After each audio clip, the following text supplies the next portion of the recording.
Welcome to another lesson in the Designing VMware Infrastructure video training series. Title of this lesson is Defining a Logical Design. In this lesson, we'll start out with a discussion of understanding logical and physical designs. From there, we'll move into comparing logical and physical designs to help us cement our understanding of the differences between logical and physical designs. Next up, we'll explain the role of a logical design in the overall design process. We'll then delve into a bit more detail in one of the specific functions of a logical design, which is to assist in mapping service dependencies. And finally, we'll round out the lesson with a discussion of the components that should be included in a logical design. We'll start out first by defining logical and physical designs. Recall from another lesson in this course that we start with a logical design once we have completed determining the various design factors. Once we've gone through the process of defining our requirements and then analyzing those requirements to determine our risks, assumptions, and constraints, and we've gotten buy-off on those design factors from the project team, then we're ready to proceed with creating a logical design. Now, what is a logical design? A logical design is a high-level design that does not provide a great level of detail. The focus of a logical design is showing that the design factors are being satisfied, but not going into any great detail on exactly how it goes about satisfying the design factors. So the logical design will show that the requirements are being met and that you're mitigating risks and adhering to constraints, but it won't necessarily go into any great detail on the exact mechanisms or techniques or technologies or products that it uses in order to satisfy those design factors. Logical designs will often include both graphical and textual components, although it is possible to have the logical design be only one or the other. Commonly, it will be both. And examples that I've shown you in other lessons in this course of vSphere design documents, such as the Cloud Infrastructure Architecture case study, included both textual and graphical components. Contrast what I just told you about a logical design with this description of a physical design. Whereas a logical design is typically abstract and high level, a physical design is typically very detailed. A physical design will describe the specific solutions and how those specific solutions, products, or technologies are assembled together and configured to create the design. Whereas the logical design does not provide extensive information on how it goes about satisfying the design factors, the physical design does provide that information and tells the reader or reviewer of the design documents exactly how it goes about satisfying design factors like requirements. As I mentioned, it will include specific products and technologies, and will be both graphical and textual, although typically we see this part of it being more graphical than textual. As you can see from our descriptions here of logical and physical designs, a logical design is dramatically different than a physical design. And to help drive that point home, I'd like to share with you a few examples of logical and physical designs. The first example is a logical design that's taken from the Cloud Infrastructure Architecture case study that I shared with you in another lesson in this course and that we'll review several times in lessons throughout this course. As you can see here, this logical design is very high level, very abstract. You can see that it describes a couple different types of networks that are going to be available, a couple different types of storage services that are going to be available, but it doesn't provide specific details on exactly how those networks or storage services are going to be provided. Simply that we're going to use these constructs to satisfy the requirements that were determined as part of the requirements analysis in preparing this particular case study. The specifics of how the products and technologies are assembled is not included in the logical design. Instead, it would be included in a physical design. Let's take another look at an example of a logical design. You may recognize this diagram from another lesson in the course where I shared with you a particular design document that I created from my own work history. This diagram is taken from that document that I shared with you in another lesson, and it again is a very high level, very abstract design that simply shows we're going to have a certain number of hosts. They're going to be arranged in a certain cluster arrangement. We're going to have Active Directory. We're going to have some storage. We're not going to have a secondary site. It does not provide any of the specific details on how these products are going to be configured or assembled or what their relationships necessarily are between one another. What you've seen so far out of these two examples of logical designs simply show the high-level abstract nature of a logical design. Now let's contrast what we've just seen with some examples of physical designs. This first example of a physical design is primarily focused around the networking in a particular vSphere environment. We can see here that we're showing specific products and specific technologies that are being used. We have product names included. We have diagrams showing how they are connected. In many physical designs, we would even go so far as to include specific ports that are being connected. In other documents, as part of the physical design, you would show the configuration of these various components. You might have additional maps of how they are connected or how they relate to each other that would provide extensive information on the very specific ways in which you go about satisfying the design requirements. Whereas the logical design just shows you that they are being satisfied, the physical design shows you the way in which you go about satisfying them. That'll be true also in this next example of a physical design, which is also networking centered, that I'd like to share with you. Here again, we see a physical design that is networking centered. We show specific components that are included, specific products and technologies that are used. We have color coding to show various networks, how the various networks are different, where they uplink, so on and so forth. This, coupled with other documents, would show the specific configuration that in turn describes how we go about satisfying requirements that are more abstractly and in a more high-level fashion described in a logical design associated with this. This design also was taken from a design that I created in my own work history. Now that we've discussed and explained logical designs and physical designs, and I've shown you contrasting examples of each to help you understand the role of both logical and physical designs, let's delve into a little more detail on the role and purpose of a logical design in the overall vSphere design process. You know from other lessons in this course that the logical design comes into play once we've completed the definition of our design factors. Once we have an understanding of what the requirements are that the design must satisfy, we can then go about building a logical design. You might be wondering, well, once I have the requirements in place, why can't I proceed, or why shouldn't I proceed directly to the physical design? You can do that. However, our experience in design environments, not just designing vSphere environments, but designing other information technology environments, shows that a logical design has some important functions in the overall design process. First of all, it serves as a structure, an abstract structure, against which you can map your requirements. You don't have to jump directly to, I have to find a storage array that provides the right level of service. You can simply say, I know that my requirements dictate I have to provide this many terabytes of storage, or this many IOPS, or I have to have a network solution which provides this number of gigabits of throughput, whatever the case may be. That structure also provides a mechanism for facilitating the mapping of dependencies between components, a task and a process that I'll describe in more detail in just a moment.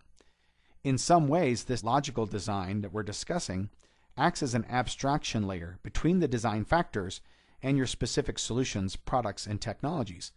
And in that way, you can almost compare it to a hypervisor. We know from our experience in VMware environments that the vSphere hypervisor acts as an abstraction layer between the operating system instances and the underlying hardware. And that abstraction layer gives us some flexibility and mobility.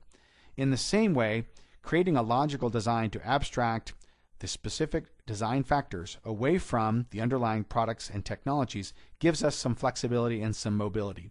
It allows us to insert different types of technologies into the logical design to determine which specific technology best solves the problem, best satisfies the requirements, best adheres to the other design factors.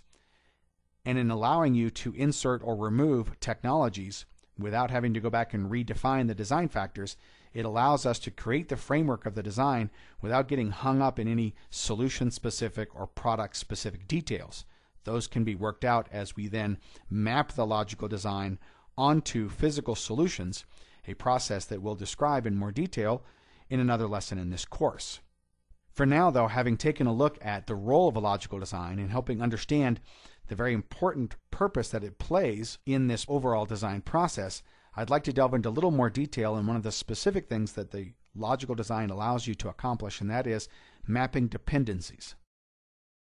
I've spoken in other places in this course about the importance of the architect in maintaining a holistic view of the overall design. That is, maintaining a view of the design as a series of interconnected and interrelated components, where relationships link these components in very complex ways at times. And when you maintain that holistic view, it allows you to continue to understand, or to understand in a better fashion, how changing one component in the design can impact other parts of the design.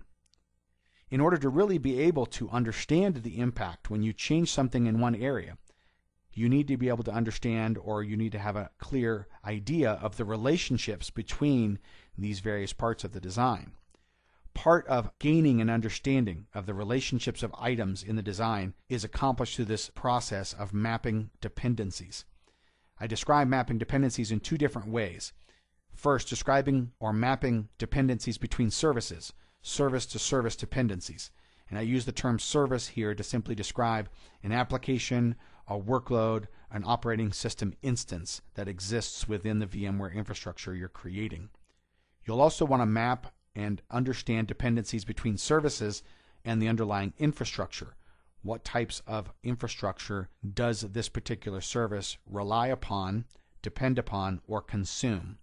There are a lot of different ways to map these service dependencies out, a lot of different tools that you can use. I've seen some architects use Excel spreadsheets that list all the services and have connections to other services on which they're dependent. I've seen people use diagrams. I'm a bit of a graphical kind of person, so I'm going to show you an example of a diagram. This is just one example of a way you could do this that might help you map out service dependencies. Here in this color-coded diagram that I've created, we're using directional arrows to show dependencies between a service and another service. Again, using the term service to describe an application, a group of applications, an operating system instance, or a virtual machine. This is a relatively simplistic example, but it does give you the idea of how you could go about understanding the relationships and the dependencies between these. And it's important to understand these relationships and dependencies. For example, if we say that as part of the requirements, a particular line of business application, let's say line of business application 2, denoted in the diagram here as LOB app 2, has a particular SLA. It has a particular level of uptime that must be maintained.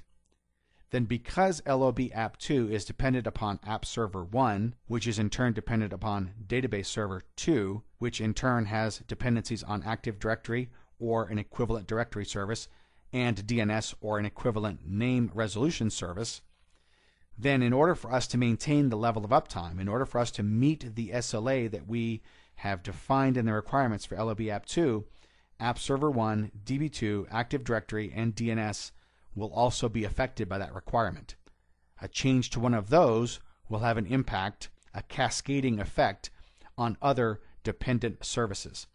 So this idea of mapping out dependencies is critically important in understanding the relationships between the applications and workloads in the data center. Now, this is just part of the service dependency mapping process. Remember that I also mentioned you're going to want to map these services or applications and workloads onto underlying infrastructure. Again, all this information for how these pieces are defined and these dependencies on one another is information that you will be able to derive from the information gathering process that occurred as part of the requirements analysis phase. We described that requirements analysis phase in the Determining vSphere Design Factors lesson in this course, and provided more information on the types of information you need to gather and who you need to talk to gather that information.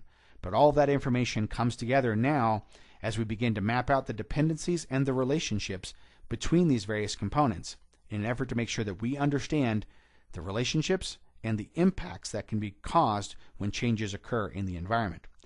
This sort of diagram is one tool that you could use. There are other tools, and in another lesson in this course, I'm going to share with you another tool that I've also used in helping to understand relationships between the components in the design. So what sort of information should we include in a logical design? We know so far that a logical design is a high-level abstract design that doesn't provide specific details on how we go about satisfying the design factors, simply that we are going to satisfy the design factors. The types of information that you're going to include, at a minimum, will include the items that are shown here. We're going to want to include information about the logical operating system or application layer components. What sort of operating systems are going to be used to satisfy the requirements? What sort of configurations will those operating systems and applications use? you're going to want to include information about the logical compute capacity. How much compute capacity is required, how much RAM is required in order to satisfy the requirements. And how do we know how much we have to do? That's going to be derived from the information that we gathered during the requirements analysis phase. Same goes for logical network connectivity. We're going to need to define the way in which these components in our vSphere infrastructure are going to communicate with each other. We're going to need to include logical storage capacity, terabytes, IOPS, megabits per second. And we're going to provide information around the frameworks for management, security, and data protection. In another lesson in this course, or another series of lessons in this course, I'm going to delve into more detail in each of these areas to provide more detailed information on how we go about deriving the specific information we're going to include in these components in the logical design. And then we'll move into a discussion of how we map these logical designs onto a physical design. Wrapping up this particular lesson now, we started out with a discussion of understanding logical and physical designs, defining what they are and what they include. We then looked at a comparison of some logical and physical designs, moved from there into explaining the role and purpose of a logical design and what role it plays in the overall vSphere design process. Next, we discussed in some detail mapping service dependencies and the critical role that that plays in helping an architect maintain his or her holistic view of the design and understanding impact relationships. Finally, we wrapped up the lesson with a discussion of the components that should be included in a logical design. That wraps up this lesson in the Designing VMware Infrastructure training course. Thanks for watching.